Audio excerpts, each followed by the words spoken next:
What's going on, everyone? My name is Thomas Jordan. I'm a reporter and media consultant, and today I'm going to react and review reporters asking Jonah Hill stupid questions. If this is your first time on this channel, I'd love to have you as a subscriber. Here we go. And changing of your physique. I mean, you look great. Everybody wants to know what made you make the change. I just decided one day I wanted to be healthier, and I went and saw a nutritionist, and that's what I did. Stuck to it. But are you... So this question gets asked a lot for celebrities. No matter if you're big or small, thick or thin, male or female, the fitness question is always a popular question. I consider it a softball question, which means they get asked this question all the time, and you could just tell on his face that he's not exactly thrilled to be talking about like his weight. It gets better. Watch this. Still considered the fat guy when you go to a party or anything? Because I run into that a whole lot. I'm the fat one. Okay. So are you the fat guy in Hollywood still, or is everybody like look at you and they're like, oh wow, you know, this is great, now you're healthy? Do you have any other questions? This just irks me to my core. The reporter just asked him if he was the fat guy at the party still, or if he's the fat guy in Hollywood. This is where reporters get bad names. I'm sure he even makes a comment about his weight. You should never, ever, ever say something like that. I think that reporter was trying to be funny, but you can tell that Jonah Hill is pissed off, and they're lucky he doesn't get up and walk out of the interview. And it doesn't help that all the other reporters started to be like, ha ha ha, and like laugh along with it. They're smart. I have a question because you're in Atlanta, and you had this great story about a run-in with Jermaine Dupri. Yeah. So are you going to look him up while you're in town? You know he lives here. Oh. So this question is, thank God, anything to divert from the other question. Jonah Hill literally said, is there any other questions, or can we ask another question?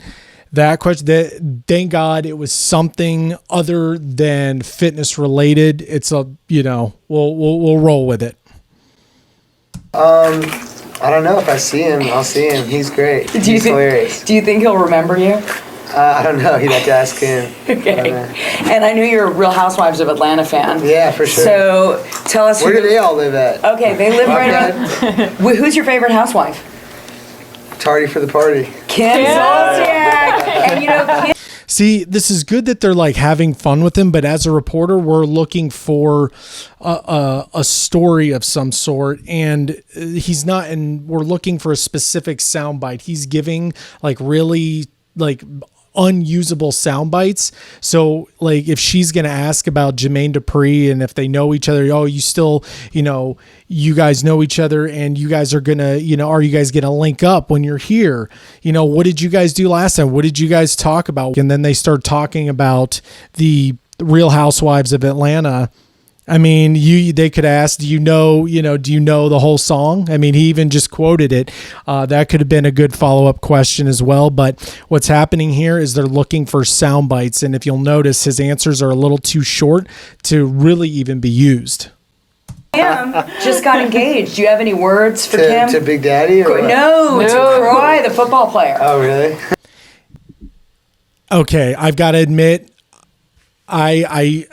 the only reason I know what he's talking about is because it's part of my job. Okay. So what he is talking about, that is a very specific detail of the show. And none of these reporters picked up on that. It's like, wait a minute. How do you know that? How do you know about Big Daddy? Big Daddy, if you guys don't know, was Kim Zolciak's like sugar daddy, I believe. Don't quote me on that. Before she married Croy, I think, who's a Falcons player. But that is a very specific detail. So he watches that show religiously. So it would be interesting to keep hammering him with those questions just to see how much he knows. Oh, man. Well, good luck. I wish you all the best. Thanks for all the memories. I won't be tardy for the party. So have you been happy so far with how Moneyball's been doing? It's been, pulling in a pretty decent amount of cash so far. Yeah, I mean, I don't really think about how much money a movie makes, really, especially a movie like that. where it's really not about making a bunch of This cash. is not Lord of the Rings, yeah. Well, no, not even that. See, so the reporter is basically comparing Moneyball to Lord of the Rings. I think what he may have meant is like Moneyball was such a good movie. It was more of an artsy movie and it made a lot of money. Like, oh, did you expect it to do as well as it did? Even that question, just saying it out loud, is not a great question. And then he compares it to Lord of the Rings. I don't know where he was going with that. I think a lot of these reporters may be a little they're not as prepared and they're just kind of asking questions to ask questions. It's Lord of the Rings is a great movie. I think you can't make a movie because you think it'll make a bunch of money. I made Moneyball because I thought it would be a beautiful movie, and I'm really proud of it. And everything that could have come from it for me has already come. As far as being viewed in a different way, or being able to do different kinds of movies, it's been really great.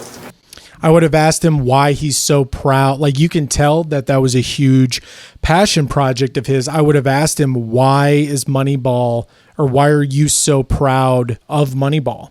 Simple question. It's a good follow-up. About Alan Gregory, how did you go about pitching this to Fox, and how hard was it to get them to make it into a show? Well, we didn't pitch it. We just wrote it on spec, which means you just write it for free and hope someone buys it. But Fox had asked me to be the voice of an animated show, and I said, if I'm the voice of an animated show, you probably wouldn't want to put a show that I created on the air. And they said, well, you haven't created a show. And I was like, well, give me a minute. And I went with Jared and Andy, my co-writers, and we wrote this in about 3-4 weeks and came back to them, and they bought it. And a couple years later, we're on After the Simpsons. Very excited. No follow-up question to that at all. He just talked about Jonah Hill, like you talked about writing on spec, which is writing for free.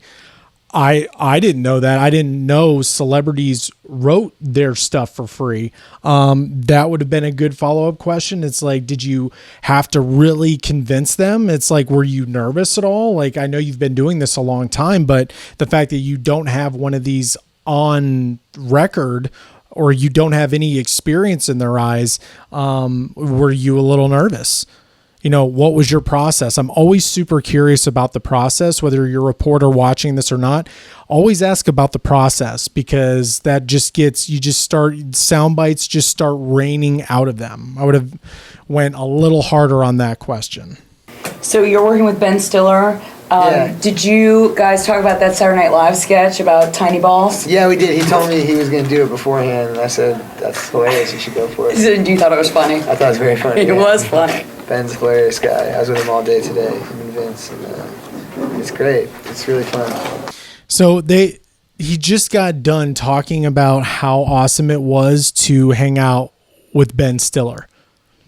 There was no follow-up question. No one's like, I don't know if these reporters are like worried about stepping on each other's toes, but no one asked the follow-up question for that either. It's like, he just said him and Ben Stiller were hanging out.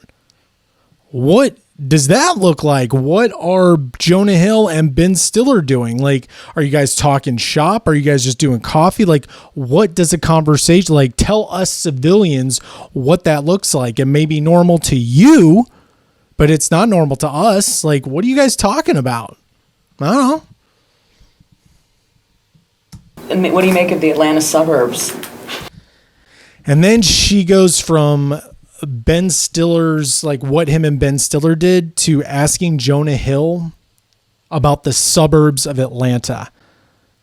I have no clue why they would ask that. He lives in Los Angeles. I'm sure he comes to Atlanta for work. If you're going to go there, or how do the suburbs of Atlanta compare to the suburbs of LA?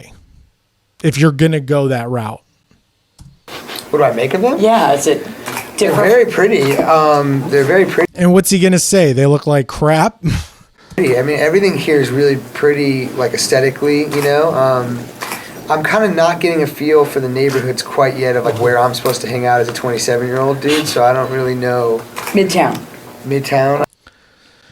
Okay, so part of being a reporter is being prepared. Jonah Hill is not the partier. So it's interesting because I'm in Atlanta right now, and these are Atlanta media outlets, and she said Midtown. Okay, Midtown in Atlanta is the very like fist pumpy, let's go to the nightclub, Jersey Shore type, like everybody rages at the clubs in Midtown. Jonah Hill is more of like an artsy guy, and he would probably be hanging out in areas of Atlanta like the Virginia Highlands or maybe even Brookhaven, but definitely not Midtown. That is where you need to go. Okay. Virginia Highland. Yeah, Yeah. Absolutely. Yeah. See, they even said it, Virginia Highlands. So I mean, these all sound like just words to me. There's no real meaning behind any of them, but I'll take your advice for sure. The principal love interest in the show was really different and really cool. I'm wondering, how did you decide to have the older woman love interest, and are you into older women? This makes me so happy. This is a great question. It's a 2-part question, and it's a little sneaky because the whole point of the question is to she tied it into another question to kind of brace it a little bit. So the really good question and the really good answer, the good question is, are you into older women? She tied the project he's working on to his real life. That's good stuff. And you'll even hear these other reporters compliment her. That's a great question. Well, we pride ourselves on the fact that we are the only show probably ever and will ever be on television with the love story being between a 7-year-old and an 80-year-old. You know, I think that just has never been done before, and I think definitely not as graphic of a sex scene between a 7-year-old and the senior citizen. We just thought it'd be funny if he was into the most unexpected person, and then he's really mean to the teacher, who's really beautiful, played by Leslie Mann and Gina. We thought it's funny that she's just like aesthetically perfect, charming woman, and he's so mean to her, and he's so into this crabby old gross-looking woman that we just found it made him more interesting. It kind of tells you a lot about this weird guy, you know, that he's in love with this old woman, and his love sees no age, specifically age. And that is a soundbite. His answer could be probably chopped up into 2, but that's what you're looking for. Something like that on each question, a soundbite, something you can use, something you can write to, something you can quote him on. That is a soundbite.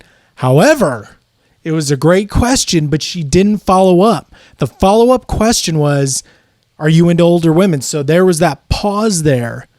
So there could have been that pause and been like, so are you into older women, bro? But maybe they're nervous. I don't know. But they missed the follow-up question. That was it. That was out of this 5 minutes and 36 seconds, that was the best question. You've done some voice work before in like Megamind and How to Train a Dragon, but was it much more difficult to do voice acting for a TV show compared to traditional acting? No, the only difference here is that we wrote this stuff, you know, myself and Jared and Andy and the writers. So to me, this has been the most, not personal because it's nothing like my life or anything, but the most I've put into this and 21 Jump Street are the 2 things I've put the most of myself and time and years of my life into. So the outcome and the reception is important to me because it's something that I put a lot of my own time and energy and words into. I know the video just ended. I'm not sure if there's a follow-up, but that's a follow-up question too. He just said that 21 Jump Street was one of, like, you could tell he put his blood, sweat, and tears into that. It's like, out of all the projects that you have done, all of them, why was 21 Jump Street your main squeeze?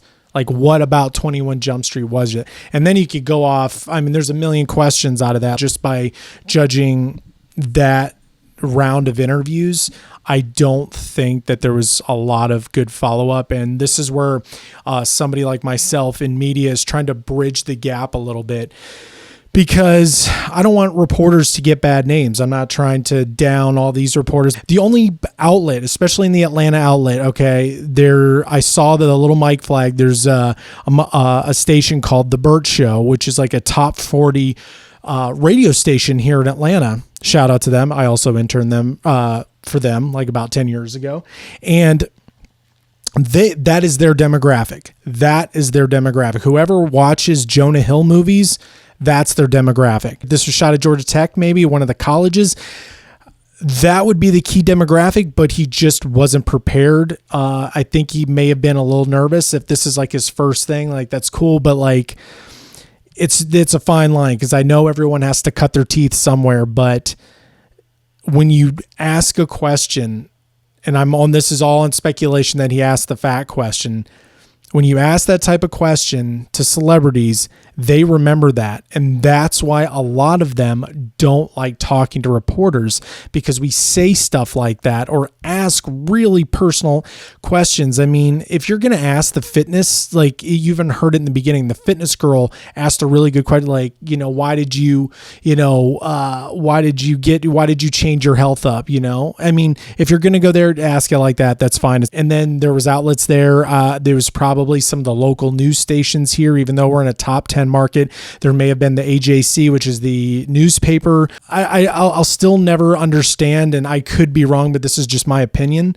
And I mean this with all due respect. And I say with all due respect for news outlets and newspapers. I just don't, in my opinion, I don't feel like they should be covering celebrity and like entertainment news. Just for demographic, unless I'm totally wrong. Like as far as newspapers go, what person who reads the newspapers like, oh, I wonder what Jonah Hill's doing? Like, I just don't, it's not going to sell tickets. And if comment below if I'm wrong. If you're a newspaper reporter, let me know what is going on and show me some statistics, because I just don't see it happening.